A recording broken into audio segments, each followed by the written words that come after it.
Assalamualaikum warahmatullahi wabarakatuh. Salam sejahtera. Selamat kembali kepada sesi perkongsian tentang tajuk etnosains perubatan alam Melayu. Alhamdulillah, hari ini kita akan berbincang mengenai topik yang biasa berlaku dalam kehidupan kita, iaitulah tentang ubat, ya, tentang penawar dan juga sakit. Ya, izinkan saya berkongsi slide yang telah saya sediakan dan kita akan melihat apakah isi kandungan yang akan dikongsikan bersama pada hari ini. Baik. Pertama, kita mesti mulakan dengan persoalan ataupun istilah sakit. Ya. Kenapa manusia sakit? Kenapa ada sakit? Ya. Jadi, tidak ada manusia yang tidak pernah sakit. Tidak ada manusia yang tidak pernah sakit. Sakit ini boleh jadi range ataupun tahap dia berbeza-beza. Ada tahap yang paling sakit, yang paling kurang sakit. Dan sakit ni kadang-kadang tidak boleh dilihat dengan mata kasar. Jadi kita tanya persoalan pertama, apakah itu sakit? Ya, sakit adalah sesuatu yang abnormal atau tidak normal dalam kehidupan seseorang pada tubuh badan, fizikal, roh dan juga jiwa, mental dia. Ya.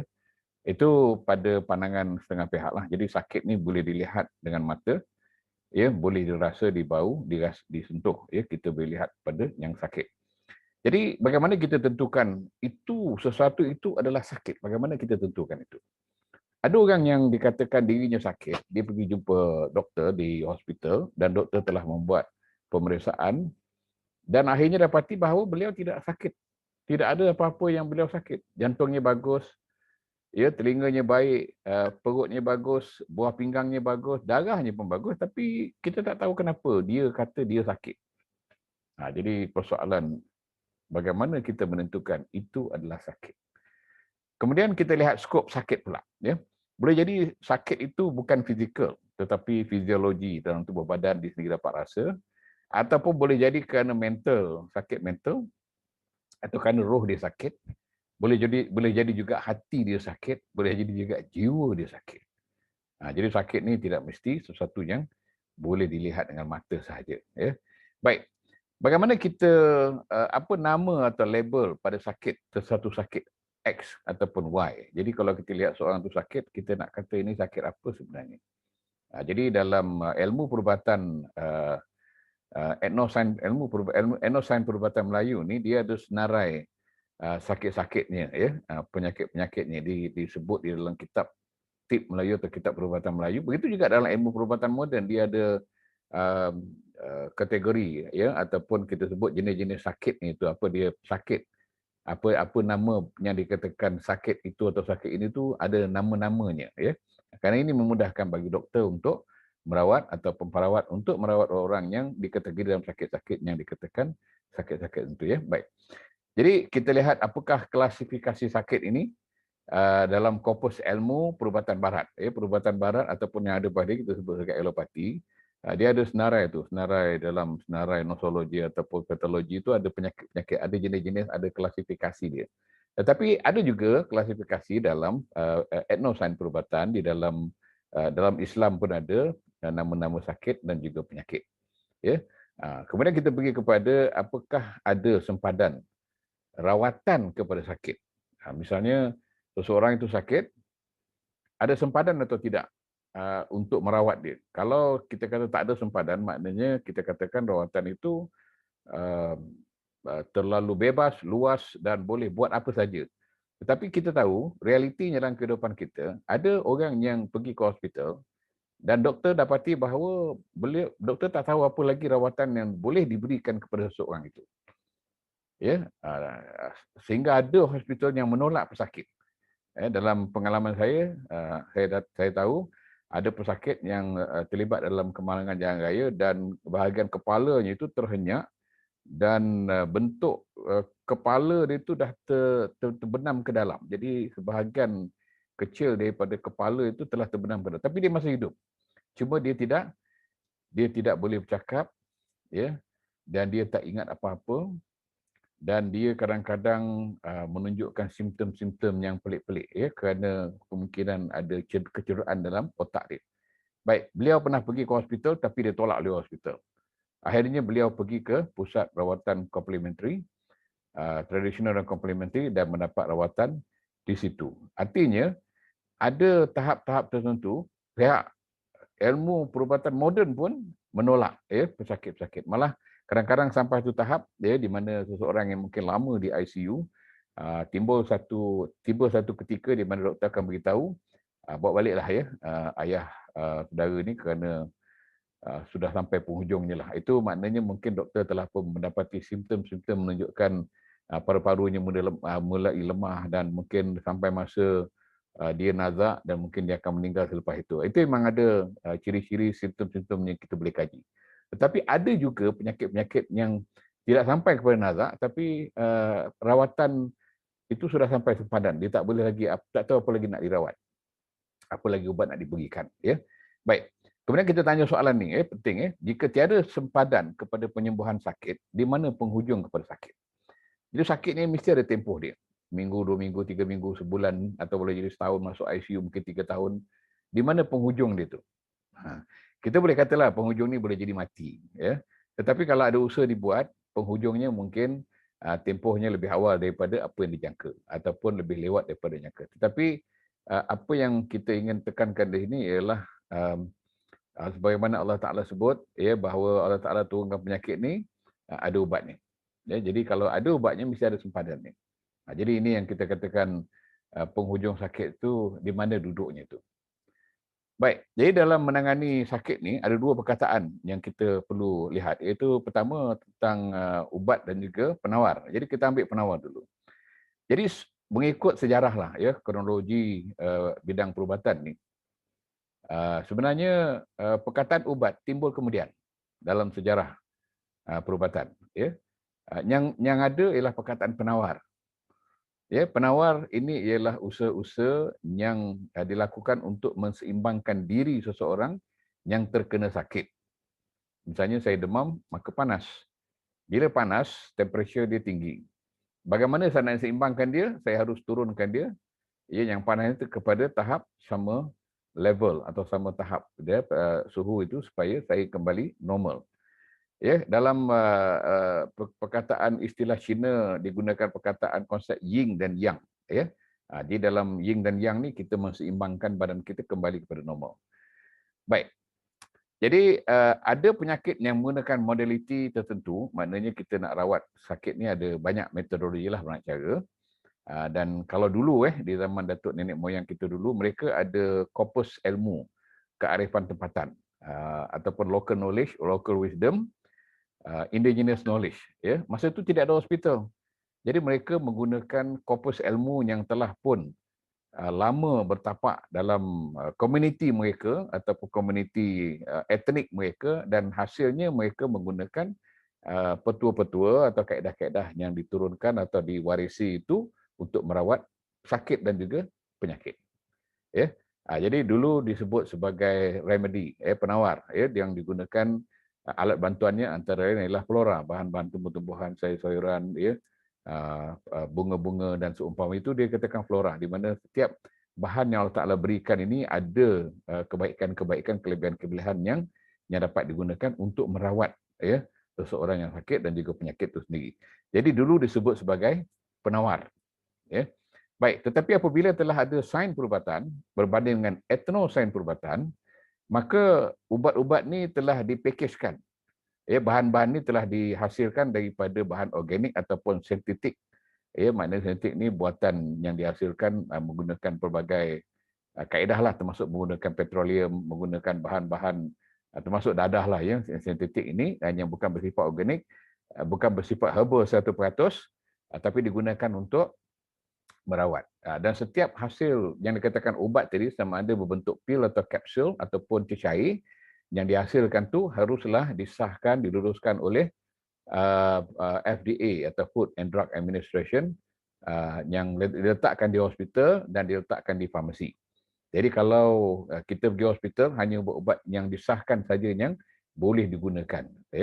Tidak boleh gunakan mana-mana sumber lain daripada apa yang telah disahkan. Jadi kalau kita pergi farmasi, kita tak jumpa apa yang disebut sebagai daun pecah beling umpamanya untuk rawatan, kerana itu adalah penawar yang disediakan oleh pengamal perubatan tradisional dan komplementari atau disebut sebagai etnosign, ya. Jadi kita tak jumpalah misalnya lima purut, ya, di farmasi, tak jumpa, ya, ataupun kita cari tablet yang sebenarnya dihasilkan daripada lima purut, ya, kita tak jumpa kerana FDA tak luluskan untuk diguna pakai dalam perubatan moden alopati, ya. Jadi dulu kita kenal ini sebagai penawar, sekarang ini disebut sebagai ubat, ya. Baik.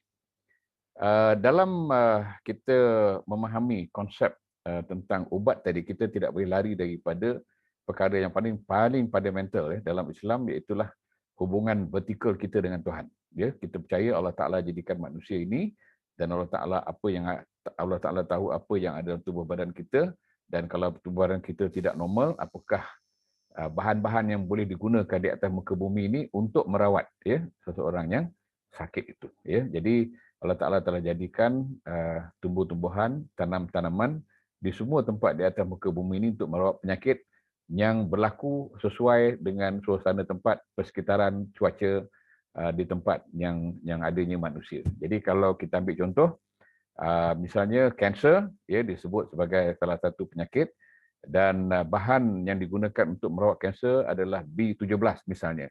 Jadi kalau di negara luar, ya, maksud saya di negara barat, kita tak jumpa ubi kayu yang ada B17. Tetapi di sana ada buah apricot, ya, yang ada B17. Kalau di sebelah sini pula kita jumpa tanaman buah-buahan, termasuklah yang saya kata tadi, ubi kayu yang ada komponen B17 yang digunakan untuk merawat kanser. Tetapi itu bukan satu-satunya sumber untuk merawat kanser. Ada banyak lagi sumber-sumber lain yang boleh digunakan. Ya. Baik. Jadi manusia ini sakit kerana apa? Kerana dia adalah makhluk yang tidak sempurna. Ya, dia tidak kekal selama-lamanya, dia akan rosak binasa. Disebabkan faktor usia, maka kulit kita akan rosak. Disebabkan faktor usia, tubuh badan kita, organ kita akan merosot, ya, keupayaannya. Disebabkan faktor makanan yang kita makan, maka dia boleh merosakkan ekosistem dalam tubuh badan kita. Ya, kurang minum air, maka kita banyak dapat penyakit, buah pinggang kita mula kering, tak dapat tapis, memproses perkembuhan seumpamanya, ya, terlalu banyak minum arak ataupun makan makanan daging, ya, terlalu banyak dalam kehidupan kita mendatangkan penyakit. Jadi manusia tertakluk kepada rosak binasa, wear and tear, seperti mana kereta juga, ya, ada usia, sampai usianya maka radiatornya akan rosak, kecuali dia maintain, dijaga, dibersihkan, ataupun radiator hose dia ataupun hose kepada laluan air itu juga boleh rosak. Begitu juga dengan minyak seumpamanya. Jadi dia perlukan kepada servis atau maintenance, ya. Baik, kita juga perlu kepada hal-hal yang dikatakan sebagai penyelenggaraan tubuh badan kita, tetapi kita tidak ada spare part. Ya, kalau hilang telinga maka kita tidak ada spare part untuk telinga, kecuali ada teknologi baru yang digunakan seperti stem cell dan lain-lain yang digunakan untuk, ya, menghasilkan anggota-anggota badan. Nah, ini perlu kepada satu kajian saintifik yang lebih tinggi. Baik, kita beralih kepada perkara fundamental juga. Yang kedua itu manusia sakit kerana dua sebab. Pertama, sifatnya rosak dan binasa. Yang kedua, manusia sakit kerana ujian daripada Tuhan. Ujian iman untuk membersihkan dosa kita, kesalahan-kesalahan kita, dan juga untuk mengangkat darjat kita kalau kita redha, kita yakin, kita terus berpegang kepada Allah, terus berpegang kepada rahmat Allah, berpegang kepada iman, insya-Allah kita akan diangkat darjat itu. Baik, jadi rawatan yang kita ambil atau buat atau lakukan adalah usaha manusia bagi menangani sakit. Itu memang usaha kita lah. Tetapi penyembuhan, pemulihan dari sakit adalah milik Tuhan. Bukan kerana alat itu atau pakar doktor atau perawat, bukan kerana ubat, dan juga bukan kerana rawatan. Termasuklah kita sebut perubatan Islam komplementari yang menggunakan doa, ayat Quran umpamanya, itu semua adalah usaha ikhtiar. Ya, tetapi memutuskan sesuatu itu sembuh atau tidak, itu adalah milik Allah Taala.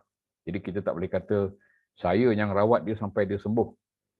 Kita tak boleh kata saya lah yang menyembuhkannya. Nah, ini ungkapan-ungkapan yang boleh terjejas, boleh menjejaskan akidah lah ya. Kalau makan ubat ni maka anda tak mati. Kalau tak makan anda mati.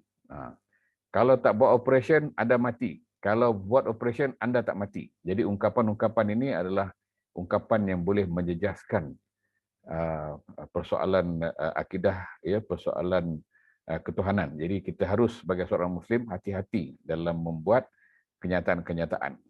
Jadi bolehkah kita mengelakkan daripada sakit? Jawapannya boleh, ya. Kenapa? Kalau kita pergi kepada punca sakit, kita akan dapati bahawa kita boleh mengelak daripada sakit. Jadi dalam etnosains perubatan alam Melayu ni, kita menekankan 3 perkara. Ya. Pertama, penjagaan kesihatan. Yang kedua, pencegahan penyakit. Dan yang ketiga ialah perawatan penyakit. Jadi kalau kita fokus kepada yang pertama, iaitu penjagaan kesihatan, dan yang kedua pencegahan penyakit, insya-Allah kita kurang sakit. Bukan tidak sakit, tapi sakit juga, tapi potensi untuk sakit itu agak kurang. Kenapa? Baik, kita pergi kepada punca sakit yang pertama, iaitu degeneratif. Degeneratif maksud dia sifat tubuh manusia ini rosak. Ya, dia boleh musnah, tidak kekal dan boleh binasa sampai kepada tahap ya keupayaan organ-organ tubuh badan kita juga tidak mampu memikul tugas lagi. Tulang, urat, darah, daging dan juga organ dimakan usia dan menjadi lemah. Aspek fiziologi dan biologi kita juga membawa kita kepada sakit. Jadi rawatan kepada sakit ini ialah perubatan alopati boleh, alternatif boleh, komplementari pun boleh juga. Jadi kalau kita faham bahawa kita akan lebih mudah terkena sakit kerana wear and tear, maka kita harus jaga makanan-makanan kita. Kita tahu untuk menseimbangkan ya ekosistem dalam tubuh badan kita. Baik. Punca penyakit yang kedua ialah kerana perut. Ya. Ya, ada ungkapan dalam yang biasa disebut, ada orang mengatakan ni sebuah hadis, ada yang kata bukan hadis, iaitu perut adalah gudang kepada segala penyakit. Ya, benda yang kita makan itu boleh bawa penyakit kalau berlebihan. Kalau tidak berlebihan maka tak sakit. Tetapi ada makanan walaupun tak berlebihan, tapi kerana dijangkiti oleh kulit oleh telur lalat, maka kita makan, kita akan terkena keracunan makanan. Ya.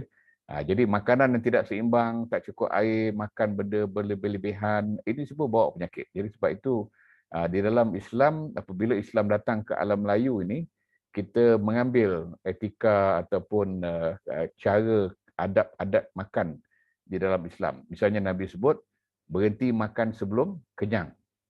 Dan kalau kita makan, peruntukkan 3 perkara pada diri kita, iaitu makan 1/3 makan, 1/3 air minum, 1/3 lagi ialah nafas.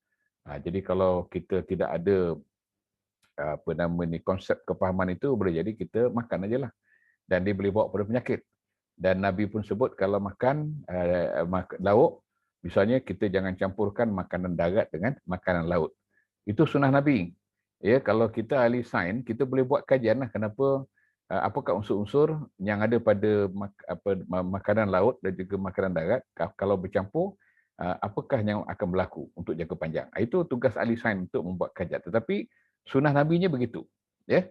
Baik, kemudian disebut juga waktu makan, ya, bila petang, siang, malam seumpama itu disebutkan, dan juga pelbagai lagi kita lihat pada hari ini makanan-makanan yang bercampur dengan bahan-bahan kimia, ya, fast food, makanan-makanan segera ini terlalu banyak pada hari ini dan banyak bahan-bahan kimia boleh bawa kepada penyakit.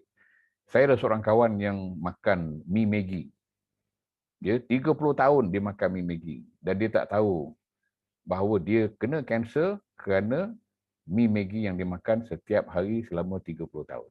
Sebenarnya bahan itu bahan kimia, banyak bahan kimia, tidak banyak bahan organik. Akhirnya dia jangka panjang dia terkena kanser.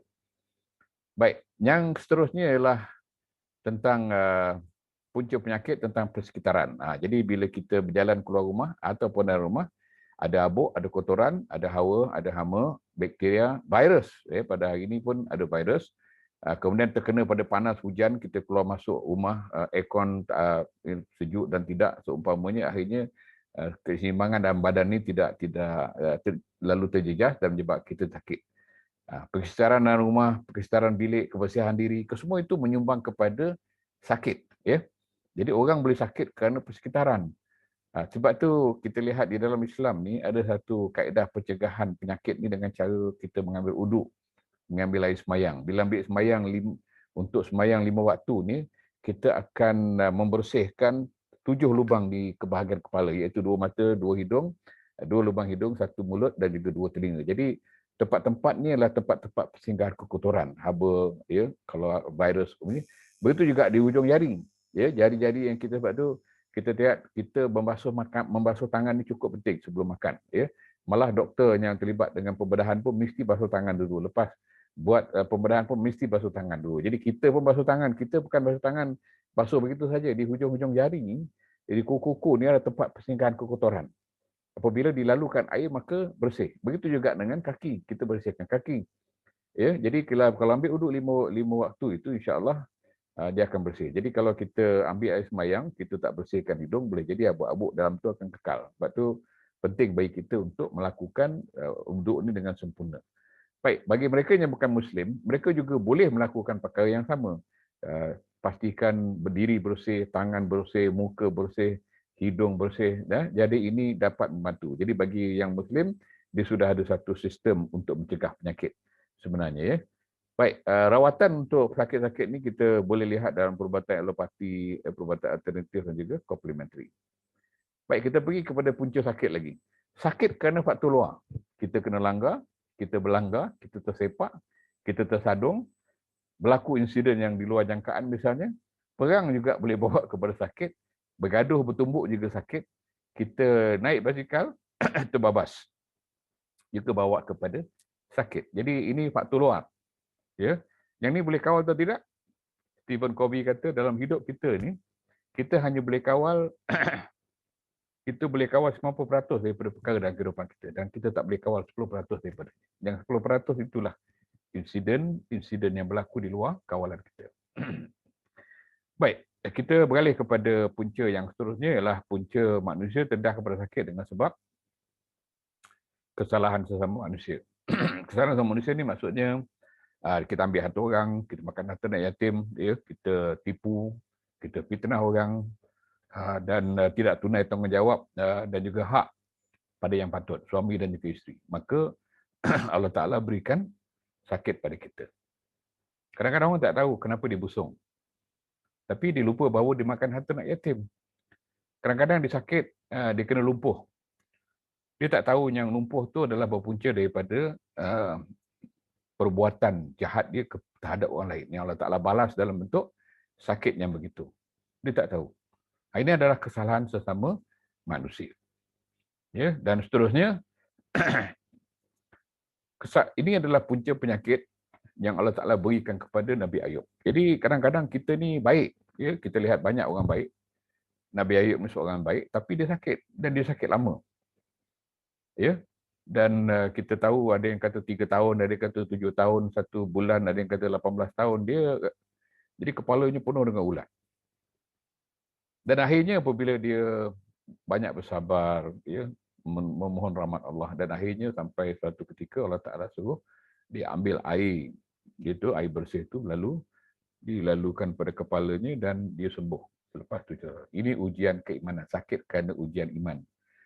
Dan akhir sekali punca sakit ialah kerana gangguan makhluk halus. Ya, ada 7 jenis tu yang saya sebut tu, iaitulah jin yang menggoda, jin iblis yang menggoda dan menghasut. Dia bawa kepada sakit. Ya. Dan seterusnya jin yang ikut, dia bawa kepada sakit juga.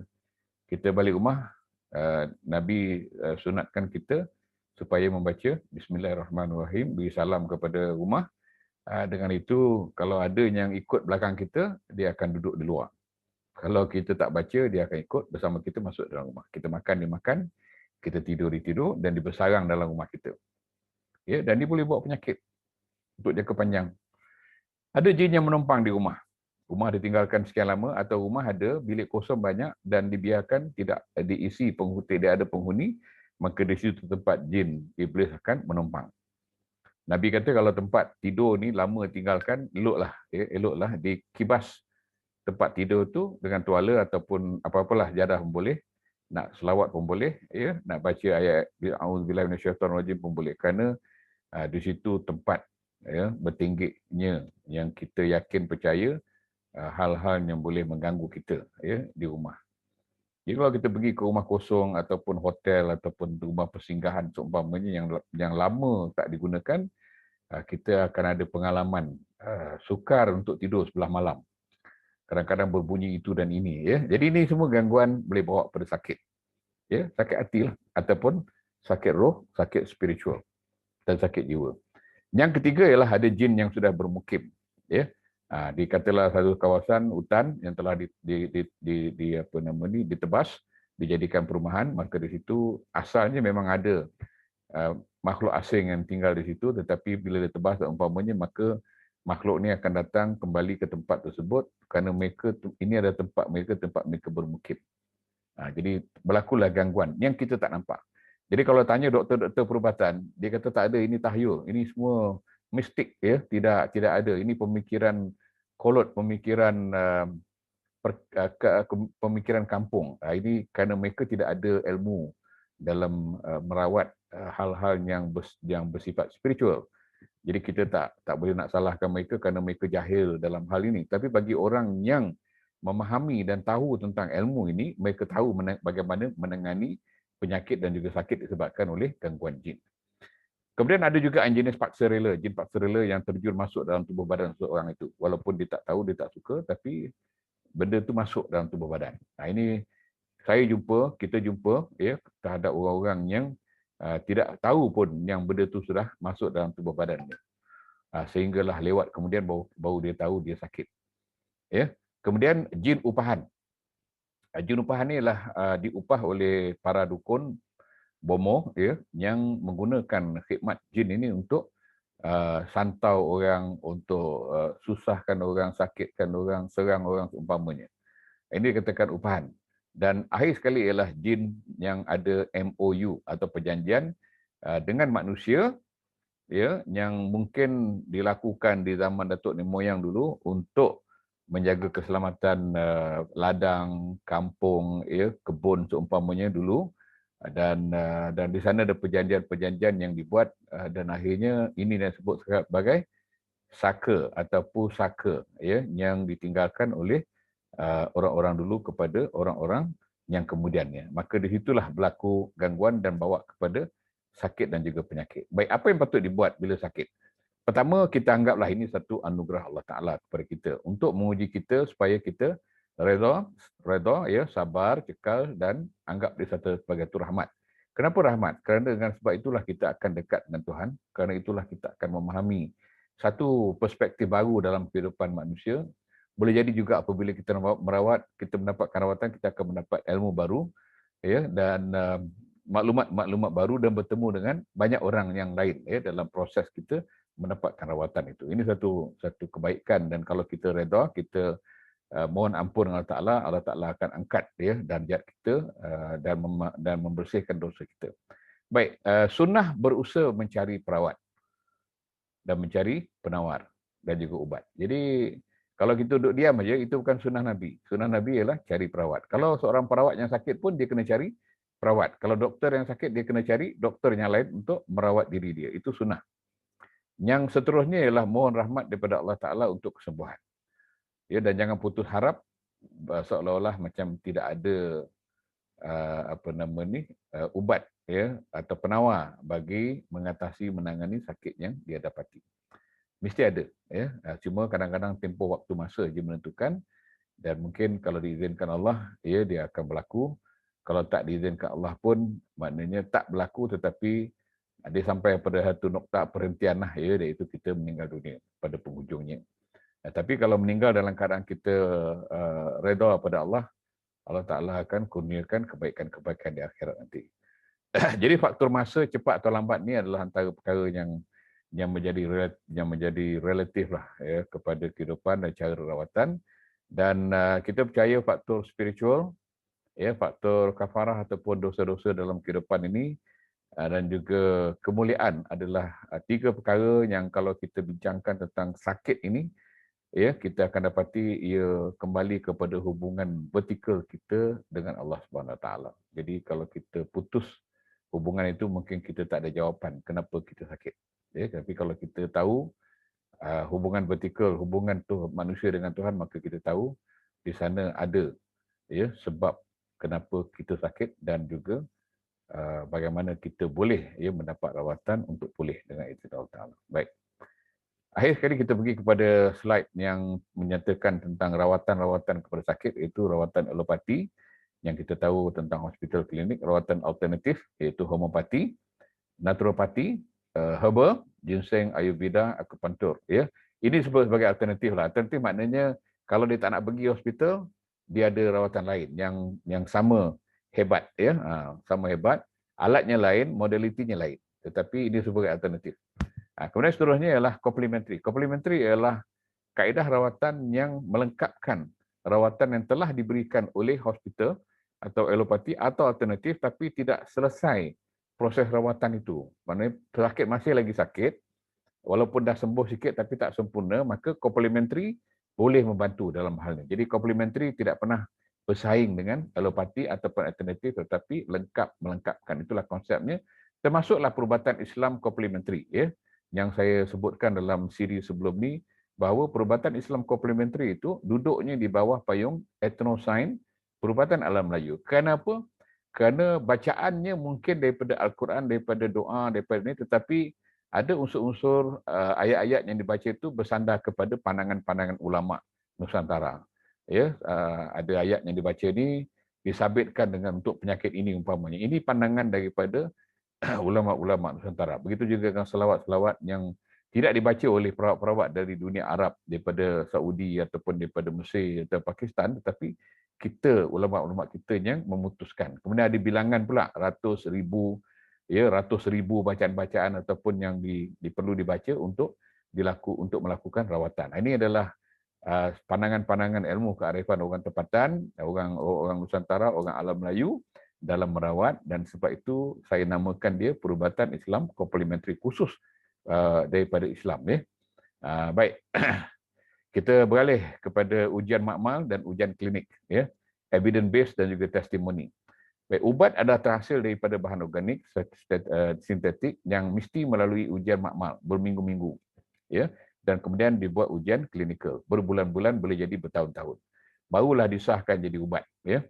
Tetapi dalam ujian makmal ni, sama ada bersifat tidak menggunakan haiwan, maknanya culturedkan kaedah merawat ini ataupun sumber alat ubat yang nak digunakan ataupun diletakkan dalam haiwan. Biasa ini gunakan tikus ataupun monyet lah yang hampir pada manusia.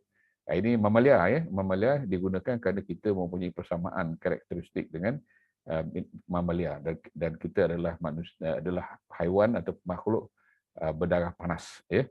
Baik, jadi ujian klinikal biasa melibatkan 3,000 pesakit, ya, ataupun sama ada pesakit ataupun sukarela lah.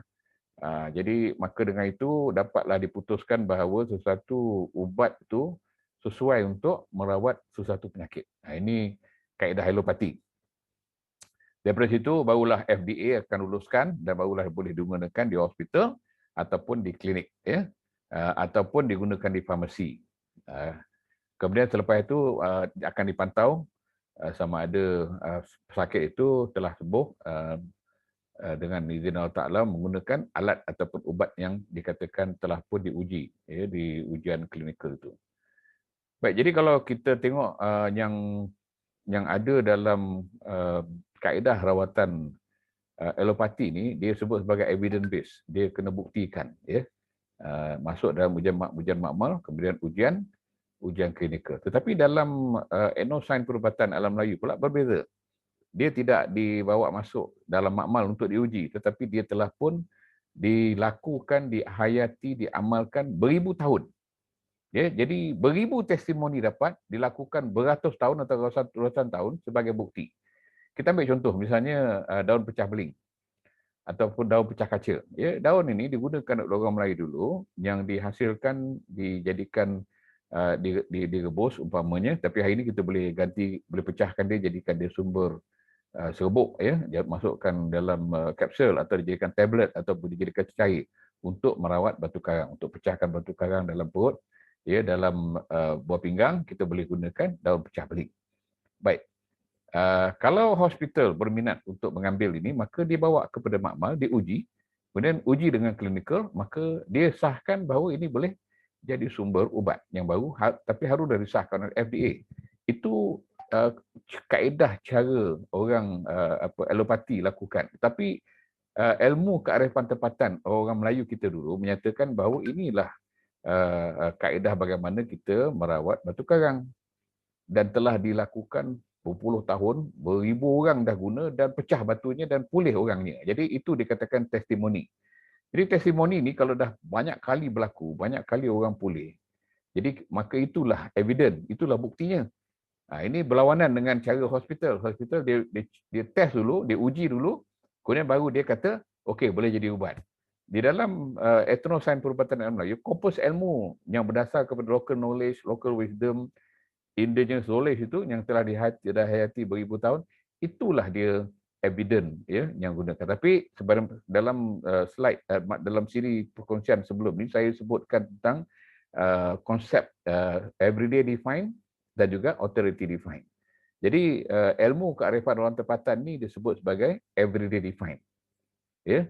Jadi dia tidak bersifat authority defined. Authority defined itu dibawa dalam konteks Kementerian Kesihatan, diuji dalam makmal, dibawa ke hospital, diuji. Itu ada otoritinya, ada pihak yang berkuasa menentukan. Tetapi ilmu etnosains perubatan alam Melayu disebut sebagai everyday defined. Kenapa? Tiap-tiap hari orang makan sayur ni, makan ulam itu, maka dia dapat cegah penyakit umpamanya. Maka itulah yang dikatakan sebagai everyday defined. Baik daun hempedu bumi, ya, ataupun biji tunjuk langit boleh digunakan untuk turunkan darah tinggi. Mesti ada dos dia, mesti ada cara dia, mesti ada kaedah aja. Kalau orang yang tak belajar akan kata ini banyak racun, kita tak tahu berapa dos. Bagi orang yang tahu tentang kaedah menggunakan sumber-sumber alami ini, tidak menjadi masalah, ya. Daun bisa kucing, belalai gajah menjadi penawar pada kencing manis. Asam jawa campur dengan kapur sirih, kita boleh hilangkan sakit tekak atau membengkak, ya, bawah tekak kita, ya. Air zam-zam boleh digunakan, dan Profesor Masero daripada Jepun telah kaji air zam-zam, telah kaji bagaimana ayat-ayat Quran kalau dibaca kepada air zam-zam, apa yang jadi pada molekul-molekulnya. Itu semua telah dikaji oleh ahli sains, menunjukkan ada kebaikan daripada air yang dirawat menggunakan ayat Quran. Telur, ya, ini orang Melayu corpus knowledge, local knowledge ataupun indigenous knowledge menyatakan bahawa telur adalah bahan penyerap haba. Jadi bagi orang yang terkena gangguan jin ataupun syaitan ni, ya, maka digunakan telur yang disapukan, dilalukan pada bahagian tertentu pada tubuh badan yang kita sakit itu, ya. Ini sudah ada pun ujian dibuat di peringkat PhD dalam hal telur ini, bagaimana untuk merawat pesakit yang terkena jin. Baik, manusia bila sudah berlaku proses pembandaran, ya, maka tanah-tanah semua telah ditutup dengan tar, dengan simen. Maka manusia tidak pijak lagi tanah secara barefoot ataupun berkaki ayam. Jadi sebenarnya pijak tanah dengan kaki ayam ni adalah antara rawatan untuk turunkan tekanan darah, ya. Kerana dia akan berlaku discharging. Tubuh badan kita, positif ion, negatif ion tu akan discharge kepada tanah, pada bumi, sebagaimana wire ataupun kabel bumi, elektrik ini diletakkan, dimasukkan ke dalam bumi. Itu disebutkan konsep discharging. Dan air sekali yang ingin saya sentuh di sini adalah pucuk betik dan juga sup ketam yang digunakan untuk merawat demam denggi. Dan ini tidak ada di hospital. Ini adalah ilmu etnosains perubatan alam Melayu, iaitu formula yang ditemui oleh orang tempatan. Dan itulah yang digunakan. Baik. Jadi ini semua berbentuk penawar dan saya simpulkan di sini, iaitu pertama, sakit adalah sunatullah. Dia mesti berlaku. Tak ada orang yang tak sakit. Ya, soal sakit lambat dengan tidak ajalah, ya. Kalau orang kata saya tak pernah sakit, ini mustahil. Mustahil dia tak pernah sakit. Dia memang pernah sakit, tetapi mungkin tidak parah seperti mana orang lain. Ubat dan penawar itu adalah bagi merawat sakit, ya. Dan ubat penawar, doktor, perawat dan juga apa jua rawatan yang diberikan tidak boleh menyembuhkan pesakit ataupun sakit itu, kerana Allah saja yang boleh menentukan orang ni sembuh atau pulih ataupun tidak sembuh. Tetapi yang kita lakukan tu adalah usaha, ikhtiar, mesti dibuat. Itu sunatullah, mesti dibuat. Usaha mencari rawatan adalah juga satu sunatullah yang disuruh oleh Allah, yang disuruh oleh Nabi SAW.